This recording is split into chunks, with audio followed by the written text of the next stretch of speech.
नमस्कार दोस्तों, आज हम जानेंगे दीपावली क्यों मनाई जाती है, दिवाली क्यों मनाई जाती है। जी हाँ, दिवाली को अनेक भाषाओं में अनेक नाम दिए गए हैं जो हम आगे देखेंगे।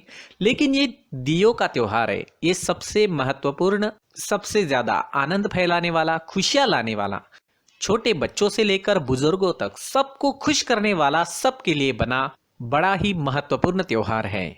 तो चलिए दोस्तों, जानते हैं कि दिवाली क्यों मनाई जाती है। इसके काफी सारे अलग अलग कारण हैं। सभी लोग अपनी अपनी मान्यताओं के अनुसार दीपावली को क्यों मनाया जाता है ये मानते हैं। तो चलिए देखते हैं क्या वो मान्यताएं हैं, क्यों दीपावली मनाई जाती है, क्यों दिवाली मनाई जाती है।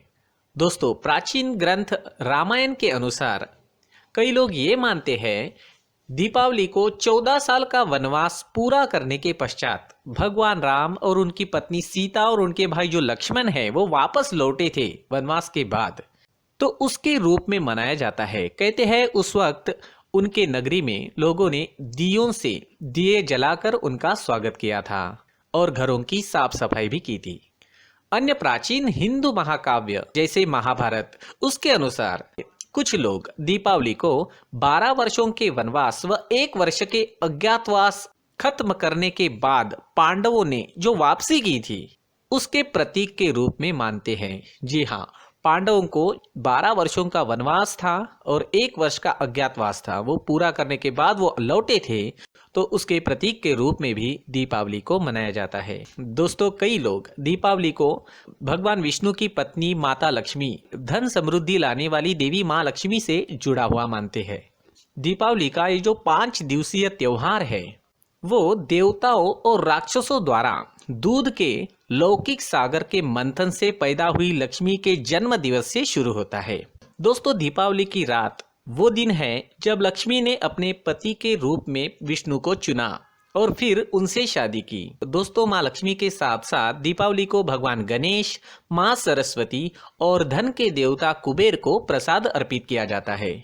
दोस्तों, कुछ लोग दीपावली को विष्णु की वैकुंठ में वापसी के दिन के रूप में भी मानते हैं।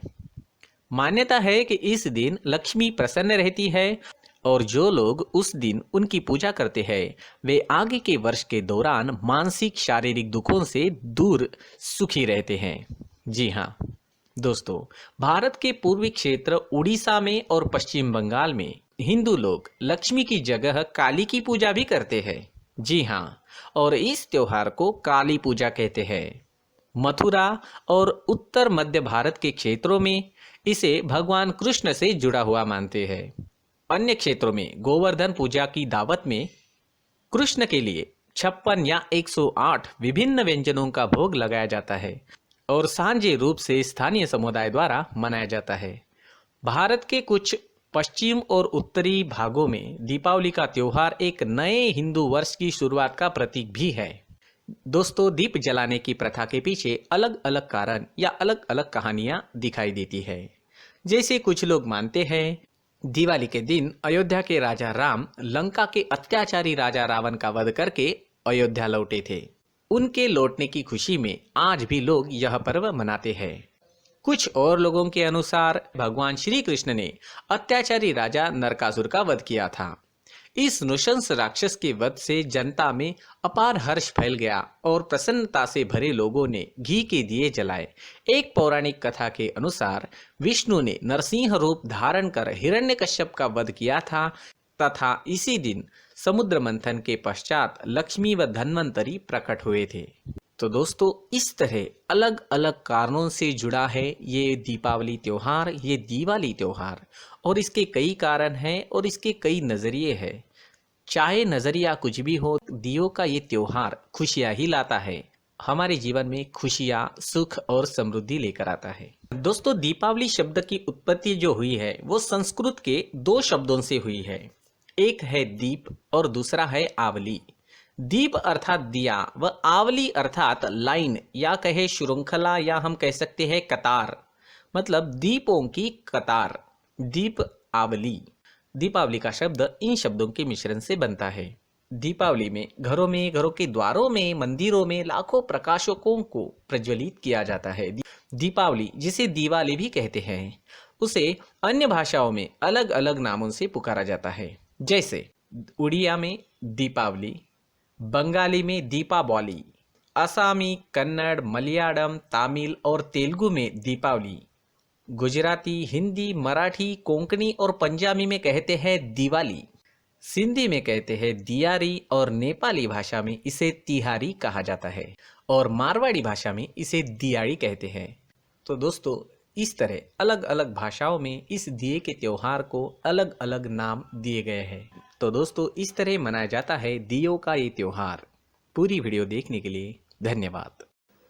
नमस्कार दोस्तों, व्यक्ति को अपने जीवन में सफल होने के लिए मेहनत के साथ साथ भाग्य का साथ होना भी बहुत ही आवश्यक होता है।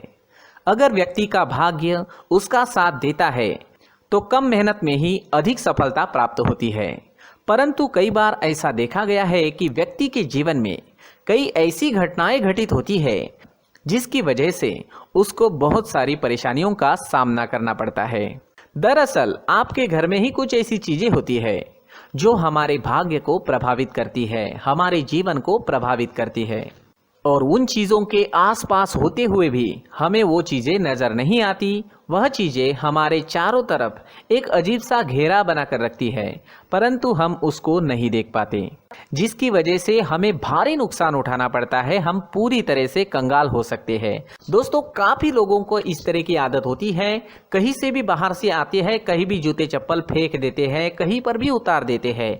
कुछ लोग तो घर के एंट्री के मेन डोर के सामने ही जूते या चप्पल डायरेक्टली उतार देते हैं। दोस्तों, ध्यान रखें, जूते चप्पल हमेशा साफ सुथरे रखें और उनको उनकी जगह पर रखें, साफ सुथरा रखें। जूते चप्पलों को उनकी जगह पर कुछ इस तरह से रखें कि वो देखने में भी अच्छी लगे। अगर वो चीजें देखने में अच्छी लग रही है तो फिर उनसे नेगेटिव एनर्जी उत्पन्न होने की संभावना बिल्कुल भी नहीं रहेगी। दोस्तों, एक और बात है जिस पर आपको ध्यान देना बहुत जरूरी होता है। हमारे घर के छत के ऊपर जिन चीजों का हमें काम नहीं होता है उन्हें हम घर के छत के ऊपर रख देते हैं। ऐसा करते करते देखेंगे तो घर के छत के ऊपर कबाड़ जमा दिखता है, लेकिन वो चीजें तो काम में नहीं आती। हमारे जीवन पर वो चीजें बहुत ही गहरा नेगेटिव इफेक्ट डालती है, क्योंकि ये चीजें हमें कहीं ना कहीं हमारे जीवन में पीछे रखेगी।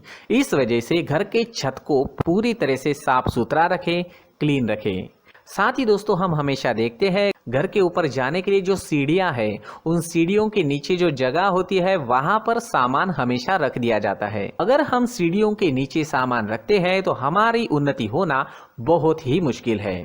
जी हाँ, सीढ़ियों के नीचे कूड़ा कचरा कबाड़ अगर हम जमा करके रखते हैं, कोई भी सामान रख देते हैं, तो उस वजह से माँ लक्ष्मी हम पर प्रसन्न नहीं होती। माँ लक्ष्मी हमारे घर में आने की संभावना बहुत ज़्यादा कम हो जाती है। तो दोस्तों, इन चीज़ों पर ध्यान रखें। हमारे घर की जो सीढ़ियाँ होती है उनके नीचे की जगह हमेशा साफ सुथरी रखें, क्लीन रखें। साथ ही दोस्तों, अगर आपके घर में ऐसी कोई चीज मौजूद है जिसका आपको काम नहीं है, जैसे टूटे फूटे बर्तन, आईना, तस्वीरें, इलेक्ट्रॉनिक सामान, सोफा, कुर्सी, टेबल, पलंग, घड़ी, झाड़ू, गमला इत्यादि, तो आप इन सामानों को अपने घर से तुरंत ही बाहर निकाल दीजिए। इन चीजों से आपके घर में नकारात्मक ऊर्जा का संचार होता है और जिस वजह से व्यक्ति को मानसिक समस्याओं का सामना भी करना पड़ता है। तो दोस्तों, कुछ ऐसे छोटे मोटे बदलाव करके हम हमारे जीवन में खुशियां ला सकते हैं, तरक्की ला सकते हैं, धन ला सकते हैं, माँ लक्ष्मी जी का प्रवेश हमारे घर में हो सकता है। तो इन चीजों को जरूर आजमाएं। इस तरह के बदलाव आप आपके घर में जरूर करें। धन्यवाद।